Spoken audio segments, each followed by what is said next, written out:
This is Private Z opening the doors of the Mystery Playhouse again. You know, there are many types of crime and detective story, but one of the favorites concerns the perfect crime motive. A crime so clever, so foolproof, that the criminal will not be detected. But man's not a robot. He's a delicately balanced mechanism whose emotions sometimes betray him. Such as Stanley Morgan, whom you meet tonight in the story Not Quite Perfect.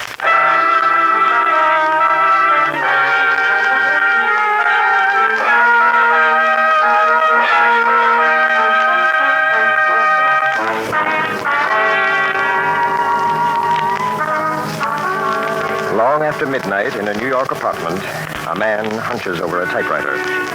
Nearby on the floor lies the still body of a woman. The veins on the man's forehead stand distended, and his hands are wet with sweat as he writes.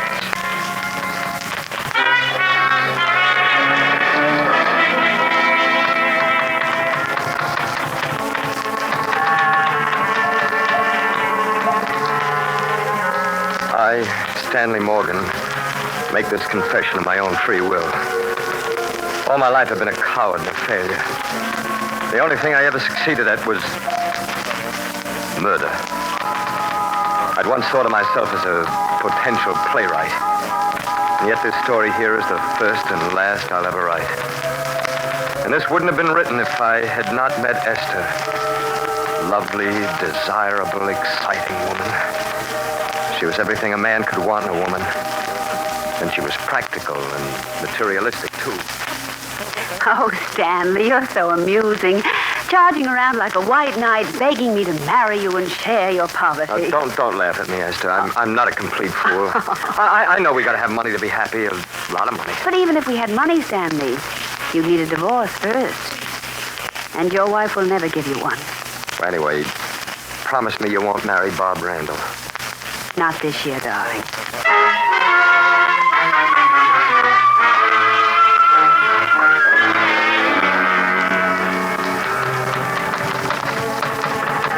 I might have parted with my wife, Margaret, many years ago if her father hadn't died and left a fortune in trust for her. Living under the spell of all that money destroyed any ambition I might have had, and heaven knows, to be a playwright, you got to have ambition. As a consequence, the last 10 years of our marriage were years spent in the presence of that scorn and despising that a woman reserves for a man she keeps. Methodically, every Friday, Margaret gave me $25 in $1 bills. Here's your allowance, Stanley. Oh, thank you, Margaret. Hey, you're cutting down on me. It's only $17 here. Don't you remember? You lost your temper last week and broke a vase. I deducted $8 to replace it.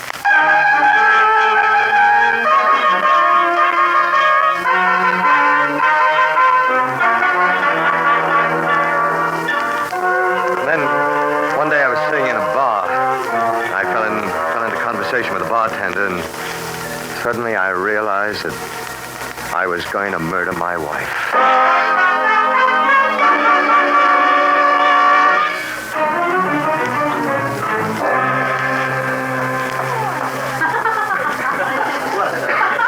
Hey, George, how about another drink? You sure pack away the rye, Mr. Morgan. Maybe I should just leave the bottle here. Nah, rye expands the soul, George. Trouble with people, they don't give their souls enough exercise. You having trouble with your wife, Mr. Morgan? Huh?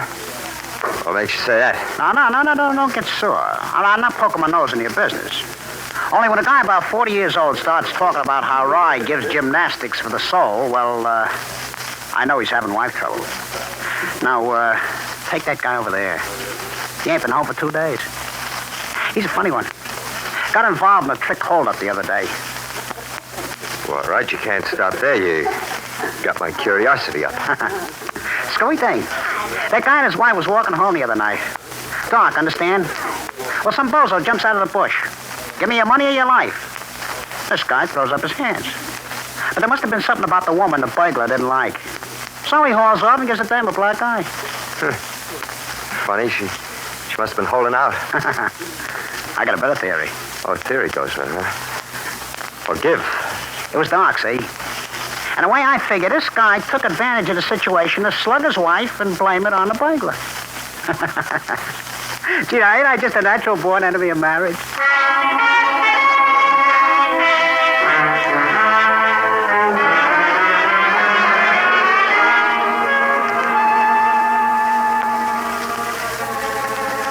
I left the bar as quickly as I could. I was tingling with excitement.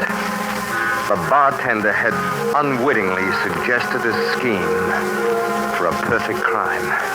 And as a playwright, well, a potential playwright, the plan appealed to my imagination. I went to the subway and I caught a train for the Bowery. And there in a little side street saloon, I met a man who was going to help me kill my wife.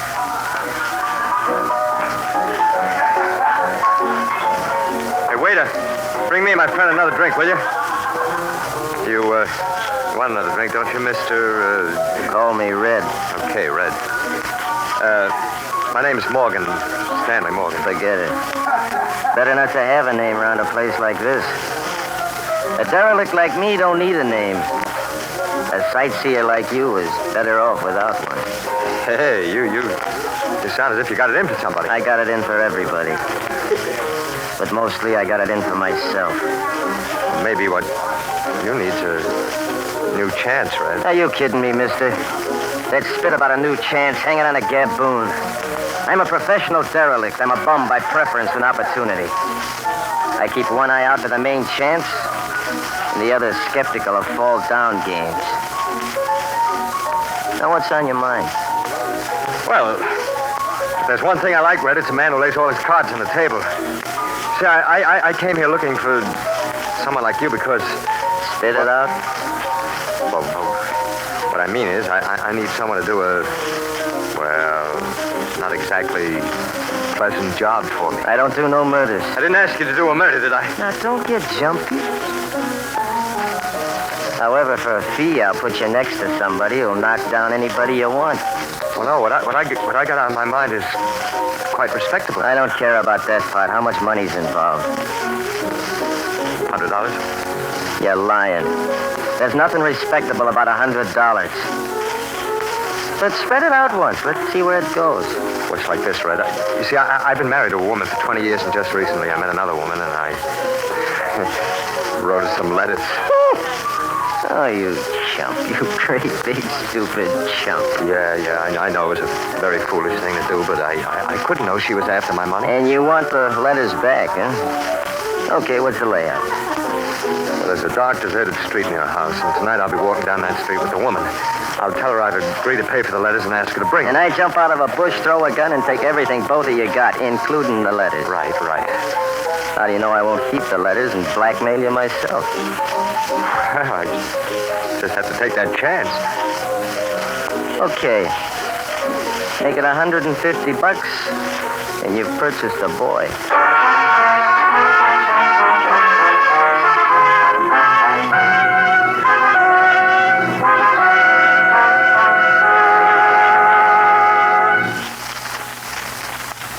When I left Red, I realized how far the idea of murder had progressed with me. By nature, I was no killer. Bloodshed and violence had never been a part of my life. And yet, the lure of money and my desire for Esther possessed me and drove me on.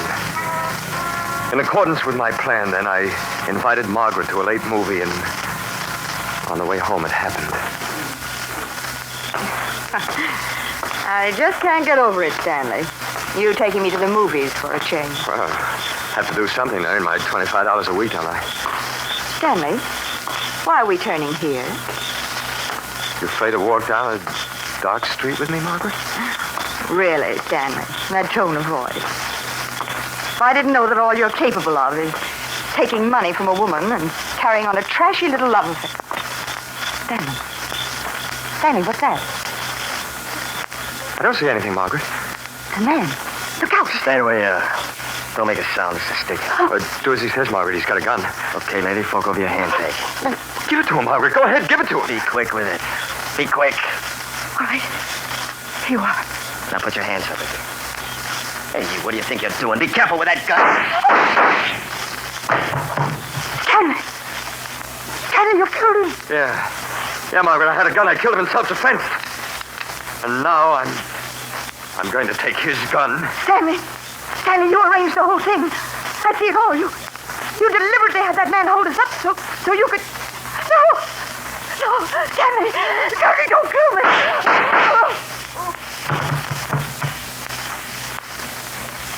25 a week in $1 bills.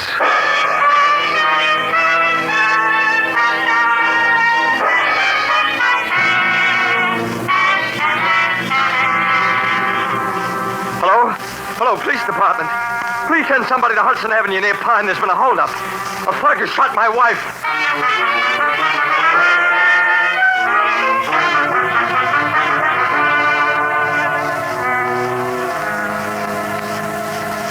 Oh, it was perfect. The police thought I had killed the holdup man and that he had killed my wife. About a month later, Esther and I were discussing our forthcoming marriage. She'd called me on the phone and she was saying... Stanley, darling, I think we should be married right away. It's been a month since that terrible thing happened to your wife, and, well, that's long enough to wait. Okay, dear. Just one thing. I'd like to go to South America for our honeymoon. Is that all right with you? Anywhere you say, Stanley. You know, we could go to Rio, and then when we're tired of Rio, Hang we up could... the phone, Stanley. What? Hello? You? What did you say, Stanley? I didn't say anything. I just got to start. Hang up the phone, Stanley. Hello? Call you back, Esther. Just somebody who came in. All right, darling. I'll wait for you to call. Surprised to see me, Stanley? Oh, it can't be you. Not you. You're dead. You're dead. No, I ain't dead. Not a bit dead. Where did you come from? The door was open, so I just walked in. It can't be you. You're dead. I killed you. No, you just thought I was dead. You couldn't have taken a good look at the corpse, or you would have known it wasn't me. Or couldn't you stand to look at the corpse? Well, it wasn't you I shot. It was somebody else. Right.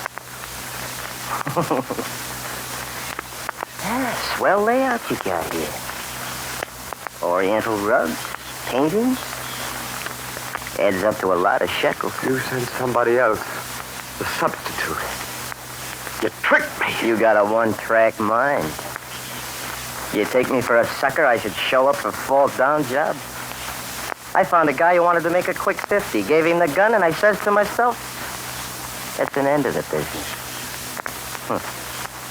Imagine my surprise when I read in the newspapers about my friend all shot up.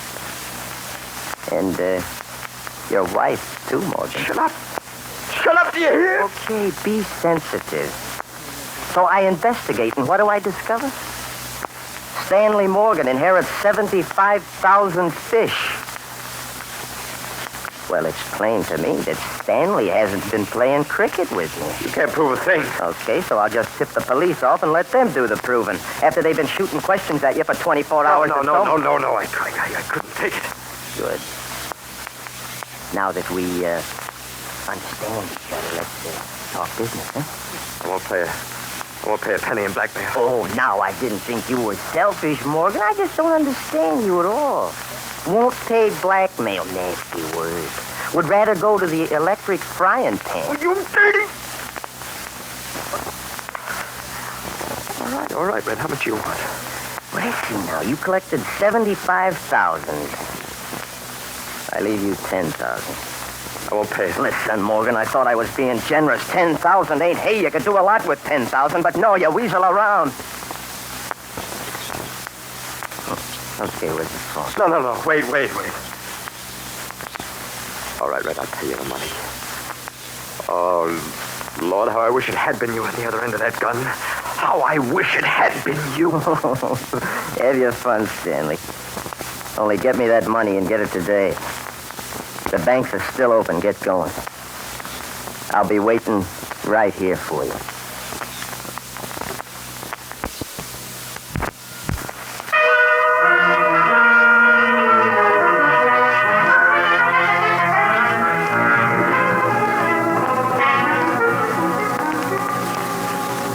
On the way to the bank to get the money for Red, I learned the fundamental truth about myself. I am hopelessly and irrevocably a coward. It's one thing to write about murder, to conceive a plan of murder, but you gotta be tough-minded to carry it off. And I wasn't tough. I was just a frustrated writer. And all the way back to the house, I thought only of Esther and how I was going to tell her our marriage was off, so I was pretty surprised when I came in the house to find... Esther! What are you doing here? I was worried about you, dear. You broke off so abruptly on the telephone. Well, I couldn't help it. How long you been here? She came right after you left, all in a dither. I wish I had a female crazy about me. Esther, I wish you wouldn't come in unexpectedly this way. Oh, Stanley, I'm awfully sorry. There's really no need for you to be nervous anymore. Yeah, relax. I told a girlfriend all about it. You told... What did you tell her? About Margaret. About the money. I sort of wised her up. Don't like to see a charming woman like that marry a guy she doesn't know all about. I'm sentimental about charming women. I should have killed you a little while ago, Ray. Stanley, you should be in the comics. Well, now you know everything, Esther. I killed my wife and this fella's blackmailing me for it. I killed her for her money so that you and I could be together. Stanley. No, don't say it. You don't have to say anything. I fumbled the whole thing and I almost got away with it. If it hadn't been for Red, Yeah, me. Smart little me. Here's your money. Take it and get out. No. Just hold it in your hand for a minute. I want to see how a guy's face looks when he's given $65,000 away. I'll take that. Hey, what's the idea, sweetheart? Hand that dough back. No good, Red. You're not getting it. Now, look, We're not going to be bled the rest of our lives, Red. The way to stop blackmail is before it starts. Esther, give him the money. He'll go to the police. No, he won't. Because I'm going to the police first. Why, You wouldn't. Well, Red, don't tell me that you're speechless for once. You're bluffing. Oh, am I? Well, then watch. what are you doing, Esther? Hello, operator. Give me the police department. Morgan, stop that screwy dame or it's your neck. No, it's your neck, Red. You see, the way I'll tell it, you were in that holdup, too. You escaped, and then you came here with some silly lie that Stanley arranged the whole thing by... You tried to blackmail us. But we're proving our innocence by going directly to the police. Oh, hello? Police department. Please connect me with the police commissioner. Esther, they'll question me, grill me. I can't afford that. Do you think Red can? Look at his face. Prison record written all over it. You're bluffing. You don't dare. Your sweetie will hang. As far as I'm concerned, you'll both hang before I pay you 1 cent of blackmail. Esther. Remember, Red, you were an accomplice to this murder. An accomplice? Oh, hello, Commissioner. No, you don't. Well, that's very effective, Red. Now all you have to do is follow me around for the rest of your life, breaking the connection every time I call the police commissioner. No. Look here, we can make a deal. No, thanks. Just give me 10,000. Oh, are you... 5,000. 500. It'll buy you a nice, long railroad trip. Give him the money, Stanley. Now, look. Take it and get out, Red. Okay, hand it over. And don't forget, Red, if the police ever hear about this, even anonymously, I'll testify that you were an accomplice. Okay. So long, Morgan. And watch yourself. You got a tiger on your hands there. Oh, darling. It seems like a dream. I don't know how you did it. Guess you did everything I should have done. Oh, you're just so magnificent. I blundered the whole thing so badly. I'm really a coward at heart, Esther. Seems I have the kind of temperament that can only conceive a murder, but when it comes to carrying it out, well, Esther, say something. Don't let me babble on like this. Well, we'll be married now, Esther. I suppose I'm not really good enough for you, but... No. No, you aren't. Esther. I want a man, Stanley. Esther? I would have married you, Stanley, before this. I forgave you your fault. I thought you were an artist. Temperamental, eccentric. someone who should be indulged. But now I know you're just a coward and a weakling. But Esther, everything worked out perfectly. We have the money. I have the money. Tiresome, this thing of forever correcting people. Well, don't just sit there gaping, Stanley. I've waited 5 years for a man I thought I was in love with. I've given up everything for him. Don't you think I deserve something? I want that money, Stanley. And I'm going to marry Bob Randall. Well? Inevitability. What? The inevitability of the tragic. Sit down. What are you talking about? That was a dramatic theory of the ancient Greeks. The hero of a tragedy is always hopelessly ensnared by fate, and death is his inevitable end. Stanley, stop it. I committed 2 murders for you, Esther. Stanley, you stay away from me. What are you going to do? The only thing left for me to do, Esther. Don't you see how inevitable it all is?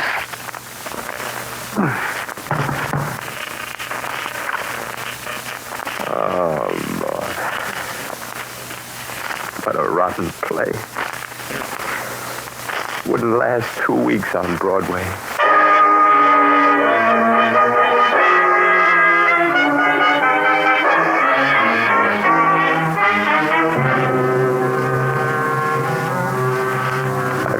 Police.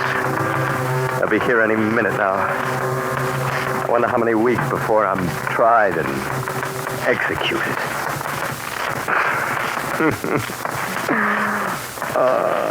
How ironic. The only way I could ever write anything honest and sincere and true to life was by playing the leading character.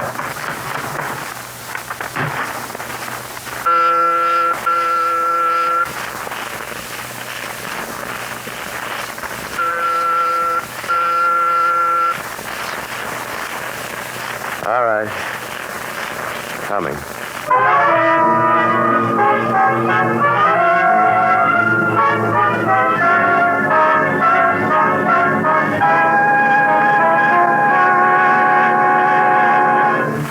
It's past closing time in the Mystery Playhouse, so good night. Sleep tight.